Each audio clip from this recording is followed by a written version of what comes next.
오늘 이제 책자에 보시면요, 우리 기독교의 기본 진리,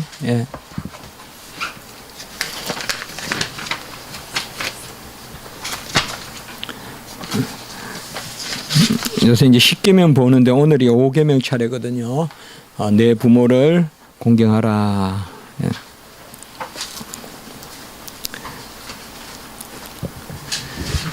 하나님이 자신을 지칭하는 그러한 여러 이름이 있습니다. 스스로 계시고 또 우리와 함께 계시고 또 전능자시고 여러 말이 있는데요. 가장 우리에게 직접적이면서도 인격적으로 와닿는 말씀이 바로 아버지입니다.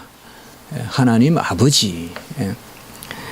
특별히 구약시대 때는 하나님이 스스로를 아버지로 그렇게 계시하시지 않았습니다. 물론 내용적으로는 모든 미치는 창조와 또 하나님의 돌보심이 다 아버지의 그러한 부성적인 사랑을 나타낸 것이 맞지만 정작 아버지의 이름, 아버지를 부르며 기도하거나 또 자녀같이 또 삼아서 우리를 돌보거나 그런 말씀은 구약에는 우리가 찾기가 어렵습니다.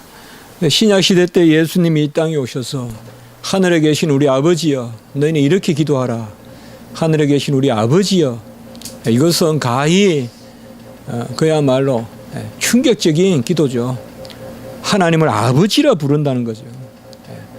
그래서 이 땅에 예수님이 아들로, 그리고 계속 보면 우리야 뭐 이미 그렇다 하고 보지만 그 당시에 구약 백성들에게 요한복음이나 독생자라든지 또 영원히 계신 그 아들, 로마서에 우리가 계속 보지만 함께 우리를 자녀 삼으시고 또 히브리 2장 11절에 한 형제라 부르시고 한 곳에서 난지라, 이런 표현들은 정말 이게 가족, 성경에 나오는 소위 가족에 관한 그런 표현이거든요. 하우스가 아니라 홈, 어떤 건물이 아니라 가정, 가정에 관한 어떤 그러한 표현이거든요.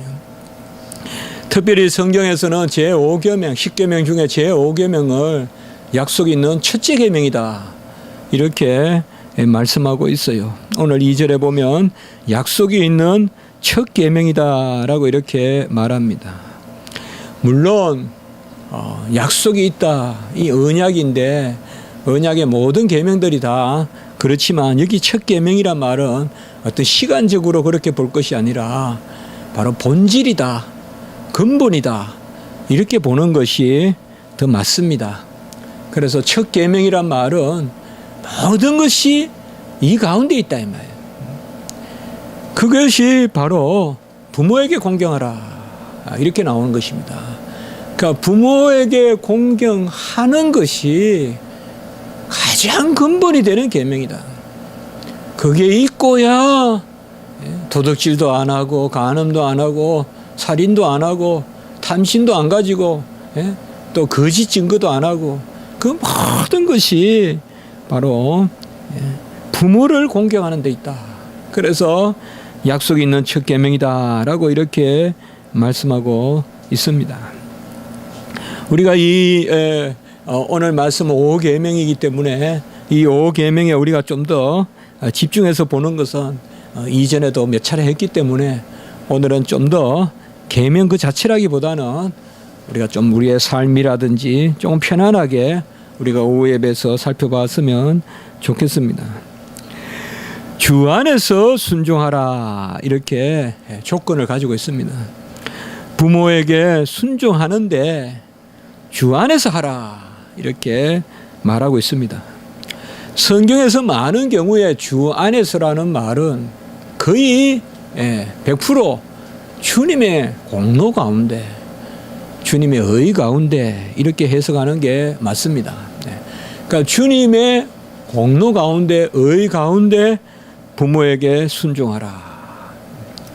사실 우리가 부모에게 순종하려고 할 때 많은 환경적인 또 자질적인 여건에 따른 한계가 있습니다. 그런데 우리는 우리의 이름으로 부모를 공경하는 게 아니라 주 안에서 공경하라 했기 때문에 바로 주님의 은혜에 힘입어서 주님께서 이 땅에 오셔서 모든 것을 아버지께 순종했잖아요. 내 원대로 마옵시고 아버지의 원대로 하옵시라. 그러니까 주님 안에 들어가야 순종할 수 있다 이거예요.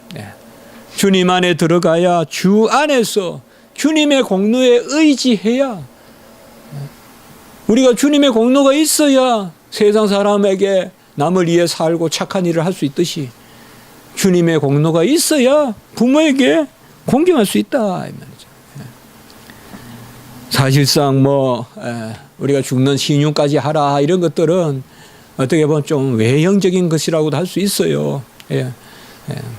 그렇게 볼 수도 있지만 사실상 부모에게 막상 공경하고 하려고 할 때 우리는 가장 먼저 우리 자신의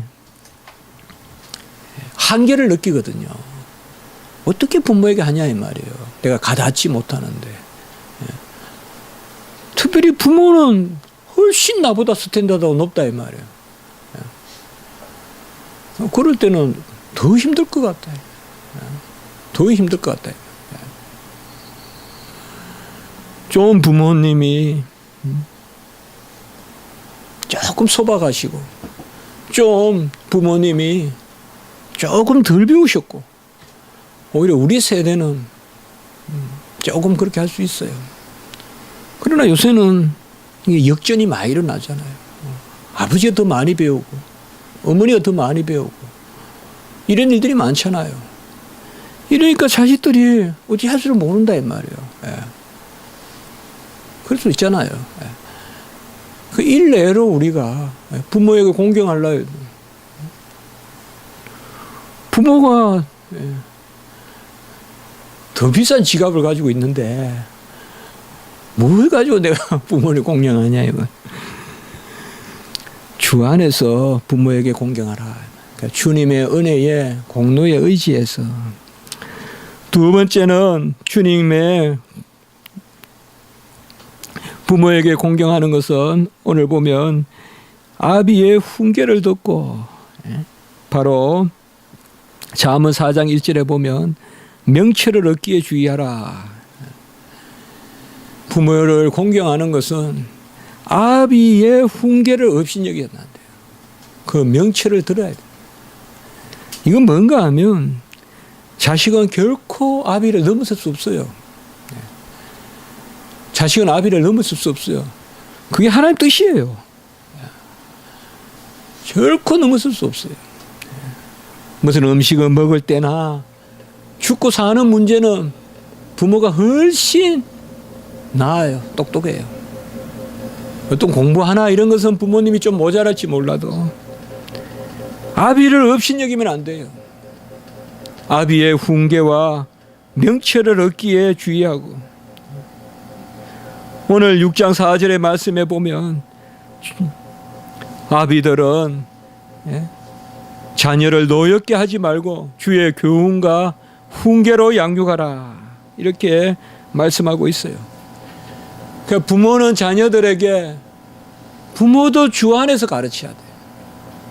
그러니까 사실상 우리가 가장 먼저 해야 될 것은 자식이 교회를 다닐 때는 부모에게 공경하고 부모의 말씀에 순종하려고 그러면 부모님을 교회로 자꾸 이끌도록 기도할 수밖에 없어요. 왜요?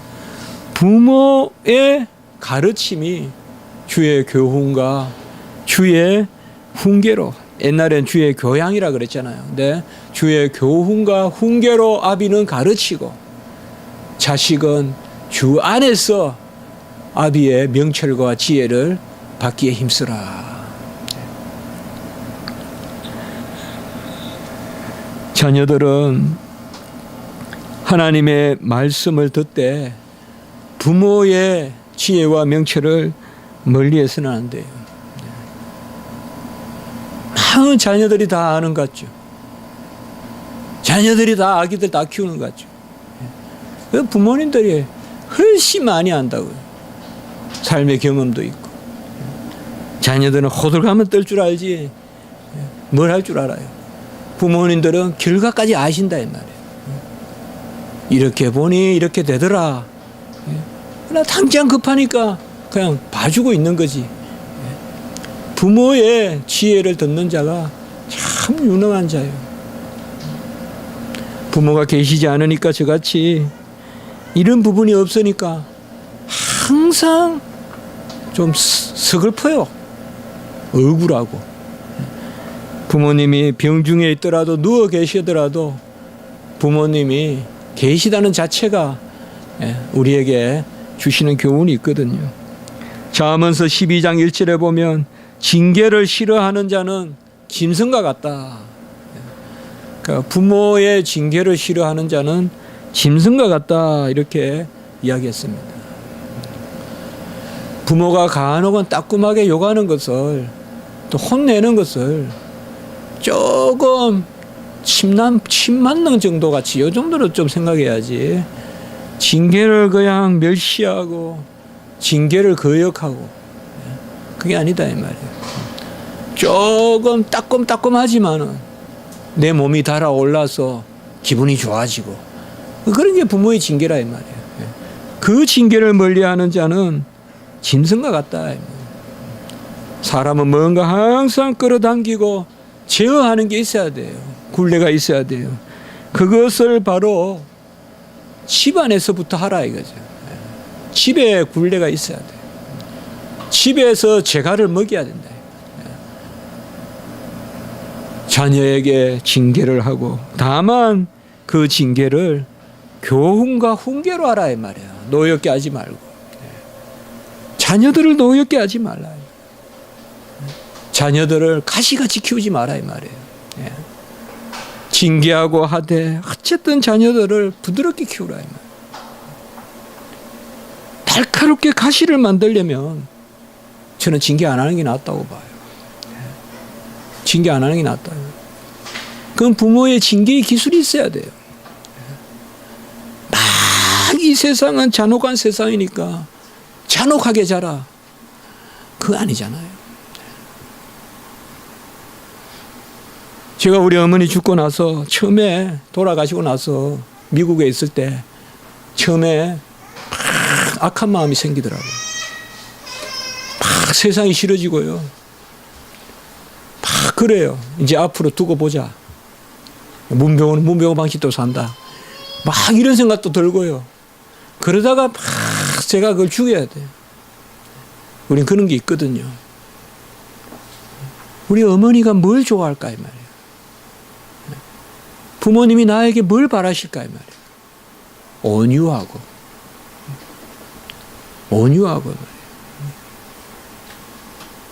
조금 무슨 힘든 일이 있었다고 막 그것을 막 세상에서 내가 옛날에 막 짓밟혔는데 잔인하게 내가 해서 쟁취하겠다. 그런 것은 저는 기독교인들이 가장 금해야 될 가장 저급한 수준. 내가 좀 어려운 걸 겪었다고 해서 나도 어려움으로 대하고 그거 아니거든요. 잠언 13장 1절에 보니까 거만한 자는 꾸지람을 더 즐겨 듣지 않는다 이렇게 이야기했습니다. 부모는 자녀에게 주의 교훈과 훈계로 양육하고 자녀는 그것을 지혜와 명철로 듣고 이것이 바로 주 안에서 부모를 공경하라는 이 최고의 클라이막스는 예배에서 일어나요. 그래서 저는 부모와 자녀 간에 함께 말씀을 들으라 이 말이죠. 함께 말씀을 들으라 이거예요. 그거보다 더 좋은 교육의 장이 없어요. 저는 되도록이면 동일한 목사님, 담임 목사님께 자녀들과 부모님이 함께 말씀을 들으면서 그게 우리 집안의 교훈과 훈계가 되면 그는 그게 좋을 거라고 생각해요. 그렇게 교회가 되길 바라요. 왜 주일학교 만들었는지 모르겠어요. 주일학교는 부수적으로 있어야지. 주일학교가 어찌 대예배를 대체할 수 있습니까? 그건 아니거든요. 한번 생각해 보세요, 여러분들. 모순되지 않습니까? 우리 자녀들이 얼마나 말씀을 잘 들어야 돼요. 제가 봐도 제가 어리지만은 그래도 목사 안수 받고 5년 10년 이렇게 경험한 사람 말씀이 깊어요. 깊어요. 아무리 말씀을 잘 전한다 해도 우리 교회에서도 말씀 많이 들어봤지만 남 목사님이 최고 나아요. 설교 들어보면. 왜요? 계속 경험하고 또 말씀 듣고 있기 때문에 그래요. 그래서 우리는 하나님 앞에 소망이 있는 거예요. 우리 강도사님, 전도사님은 다 앞으로 나아지니까 말이에요. 그러니까 지금 힘쓰는 거죠. 배우고 익히고. 그것이 바로 주님께서 우리에게 주신 중요한 덕목인데, 저는 우리 교회의 중요한 가치는 이렇게 같이 모여서 우리 청년들도 예배 드리고 하는 이런 모습들이 조금은 요새 세태에 힘들게 느껴질지도 몰라도 이게 정도다, 저는 그렇게 생각을 해요. 공유할 자리가 없는 거예요. 부모는 부모들끼리 말씀 듣고 자녀들은 자녀들의 어떤 모랄리티와 이 세태에 따라서 주일학교도 운영돼요. 그러니까 부모와 자녀의 다이얼로그가 안 되는 거예요. 이게 가치관의 공유가 안 되는 거예요. 그렇지 않겠습니까? 그리고 자녀들은 전도사님들, 강도사님들, 우리 주일학교 부서들은 말씀을 받을 때 부수적으로 그걸 하는 거예요. 그 말씀만 가지고 학생들이 살 수 있는 게 아니다 이 말이에요. 주일학교 와서 보충해서 듣고 또 한참 배울 때니까 성경 공부하고 공과 공부하고 옛날에 그렇게 했단 말이에요. 근데 어찌 된 건지 요새는 이게 완전히 예배가 대체가 돼가지고요. 이게 참 큰일이란 말이에요. 잘한다는 게 잘하는 게 아니라 이 말이에요. 여러분 다 아시잖아요. 어릴 때는 전부 다 그냥 한 가족 예배 드리잖아요. 앉아가지고. 그러니까 한국교회가 이만큼 됐다. 저 그렇게 생각하거든요. 아버지와 어머니는, 아비와 어미는 주의 교훈과 훈계로 가르치고 어떤 세속적인 거라든지 흐름이라든지 그게 아니라, 그리고 셋째는 약속 있는 첫째 계명이다라고 오늘 그렇게 말씀하고 있습니다. 아까도 말씀드렸지만은 이게 바로 근본 계명이다. 모든 계명이 여기서부터 출발된다는 것입니다. 저는 어느 사회에 바로미터가 있다, 어떤 시금석이 있다라고 한다면 그것은 효라고 생각합니다. 그 사회가 건전한 사회고 고급스러운 사회인가 아니면 불건전하고 덜 고급스러운 사회인가의 바로미터는 어떤 핫도그집이 햄버거집이 하나 더 있어서 어떤 큰 슈퍼마켓이 하나 더 가정마다 있어서 동네마다 있어서가 아니라 효라고 생각합니다. 얼마나 부모를 공경하고 연장자를 공경하는지 그것이 중요한 요소라고 생각합니다. 첫째 계명이다 이 말이에요. 약속 있는 첫째 계명이 바로 부모에 대한 공경입니다. 전에 어버이날에도 말씀을 나눴습니다. 저는 정말 이런 말씀, 참 이 말씀 들을 때마다 저는 부족함을 많이 느끼거든요. 그래도 여러분들이 제 말로 안 듣는다고 믿고 하나님 말씀으로 듣는다고 믿고 어쨌든 우리 부모님께 잘하십시오. 부모님께 절대 거역하지 마시고 부모님이 죽으라면 죽는 신용이라도 하고 부모님 살아계실 때 효도하고 그거보다 더 상위 가치가 없어요. 하나님 사랑 외에는. 하나님 사랑하고 부모님을 사랑하세요. 자주 업어주고 자주 대화하고 자주 같이 다니고 부모님 힘들게 여기지 말고 부모 때문에 좀 힘든 거 시부모하고 있으니까 좀 힘들고 장인 장모님하고 있으니까 좀 힘든 거.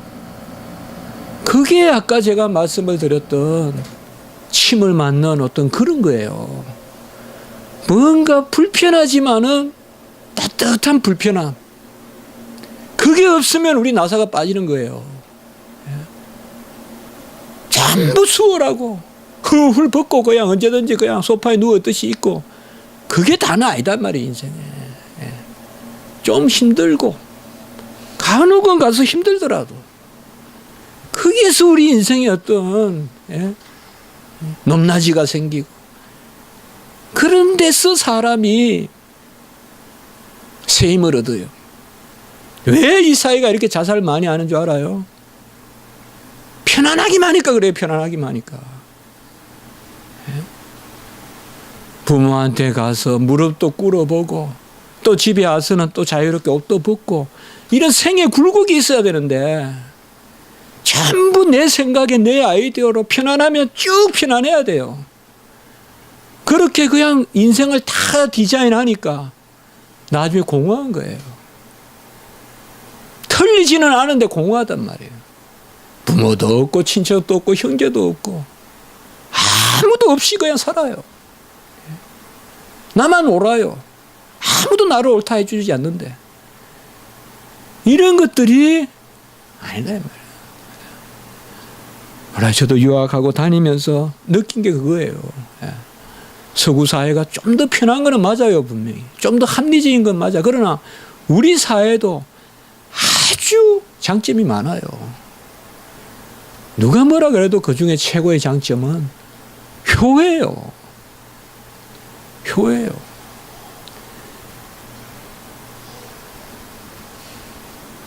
부모가 부르면 가서 무릎을 꿇고 앉는 이런 거 다시 가르쳐야 돼요. 우리가 그걸 유교라 하면 안 돼요. 유교 아니에요. 그거 왜 그거 이게 유교입니까? 부모님께 효하는 것은 우리 자녀들도 그걸 알아야 돼요. 부모에게 무릎을 꿇고 조금 불편한데도 가서 앉아 있는 걸 배워야 큰 사람이 돼요. 회사 중역이나 이런 사람들하고도 같이 앉아 있을 수 있고 그런 걸 배우게 돼요. 가정에서 그런 걸 배워야 돼요. 내가 편한 대로만 살면요 사회에서 못 살아요. 내가 편안한 사람만 만나면 맨날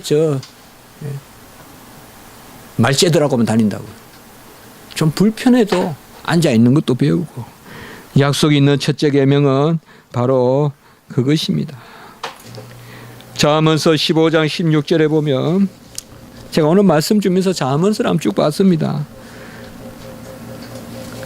같이 합시다. 가산이 적어도 여호와를 경외하는 것이 크게 부하고 번뇌하는 것보다 나으리라.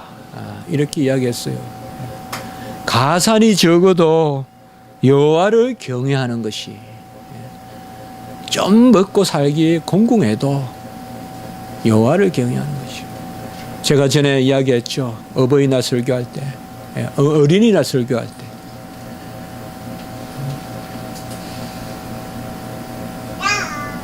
축복 기도를 안 한다 이 말 자녀들에게. 왜? 가산이 부하니까. 가산이 부하니까 축복 기도를 안 하는 거예요. 내가 그냥 먹여 살리면 되니까. 없을 때는, 먹을 게 없을 때는 우리 저애 좀 먹여 주십시오. 우리 저애 가는 길 좀 인도해 주십시오. 우리 부모는 어찌할 수 없으니 저 자녀 좀 축복해 주세요. 우리 하나님. 그게 낫다 이 말이에요. 그게. 가산이 없어도 여호와를 경외하는 것이. 아무것도 없으니까요. 축복밖에 할 게 없다 이 말이에요. 점심때가 다 됐는데 먹을 게 없으니까 어떡하겠어요? 주여, 저 우리 나이 좀 축복하십시오. 복되게 하십시오. 복되게. 그게 어떻게 보면 큰 재산이다. 큰 재산이에요. 옆집에는 가수원을 해서 그냥 사과를 뚝뚝 따가지고 애한테 주는데 우리 집은 가수원에 사과도 하나 없으니까 참 우리 애도 저 사과 하나 먹어봤으면 좋겠는데 뭐 하겠어 없으니까 부모가 기도하지 않겠어요. 제가 크면 좀 가난에 찌달리지 말게 해주십시오. 우리 애가 크면 좀 부유하게 하십시오. 끼니 안 그렇게 하십시오. 그래 하나님 은혜 베풀어서 부유하게 해놨더니 3대도 못 가가지고 자녀들 축복도 안 한다 이 말이야.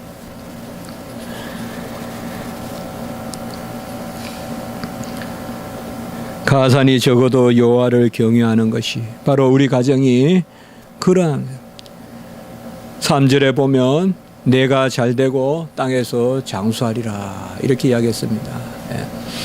그래서 우리가 5계명은 부모에 대한 계명은 장수와 기업이 잘 되는 그 복을 이야기하고 있습니다. 여러분 우리 자녀들 위해서 축복합시다. 아무도 자녀들을 축복하지 않습니다. 이 사회에서는. 우리 자녀들은 불쌍합니다. 우리 기성세대들은 우리 자녀들에게 사과해야 돼요. 너무 힘들게 아이들을 키우고 있어요. 도무지 쉬지 못하여 숨이 막히는. 축복을 해야 돼요. 아이들에게. 종일 혼만 내고 뭐 하라고만 하고 그렇게 하지 말고 좀 축복했으면 좋겠어요. 아이가 늦잠 자고 일어나는 것을 부모가 좀 이쁘게 봐주는 그런 게 아이의 힘이라고요. 그런 게 힘이라고요. 그게 가정과 사회의 차이라고요.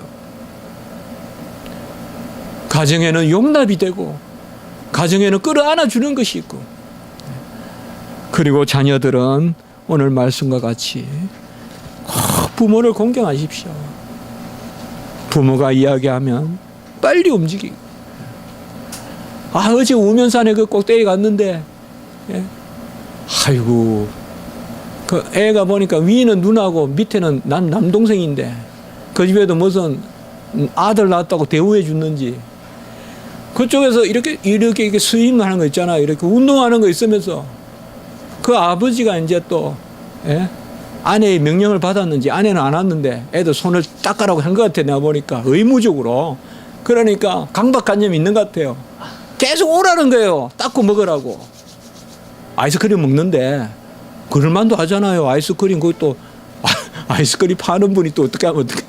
그것도 없잖아요 지금. 말을 안 들어요. 오래 그래도. 아까 우리 그는 오라니까 막 대부 뛰가대요. 말 잘 듣나 했더니 보고 요구르트 보고 가대요. 요구르트가 있으니까 막 뛰가대요. 그런데 야 정말 참 어릴 때 어느 이 같다 싶은데 아무 말 오라 해도 안 해. 그러니까 막 그 부모가 벌써 얼마나 무한데 부모가 부르면 빨리 가고 자식이 그것만 하면 돼. 부모가 부르면 빨리 가는 거 그거 잘하면 돼. 부모가 뭐라 하면 좀 있어봐 이렇게 말하지 말고 부모가 뭐라 하면 빨리. 저 효자 아니지만 우리 때는 그건 했어요. 부모가 뭐라 하면 뭐라 하는 게 아니라 부모가 옆에 오면 앉아있지를 않았어요. 서 있었지. 그런 것들을 난 좀 찾았으면 좋겠어. 가치를. 그래야 우리 사회가 건전해. 한번 기도드리겠습니다. 거룩하고 자비로우신 하나님 아버지, 약속 있는 첫째 계명으로 우리를 다시 깨닫게 하시니 감사합니다. 주의 교훈과 훈계로 자녀들을 양육하고 자녀들이 노예에 빠지지 않도록 인도하고 또 자녀들은 아비의 지혜와 명철을 힘써서 듣고 어리석은 자는 부모의 그 꾸지점을 멀리하는 자가 어리석다고 했으니 하나님 아버지 우리가 이 일을 기억하고 우리 사회가 어른들을 공경하고 윗사람을 공경하는 그러한 풍토가 회복될 수 있도록 도와주시고 우리 가정마다 다 복되게 하시고 우리 부모님들 건강하게 하시고 자녀들을 위하여 또 손자녀들을 위하여 애쓰실 때 하나님 함께하여 주셔서 은혜를 베풀어 주시옵소서. 이 나라 이 땅을 복되게 하시고 속히 이런 질병이 물러갈 수 있도록 주여 도와 주시옵소서. 구주 예수 그리스도 이름으로 감사하며 기도드리옵나이다. 아멘.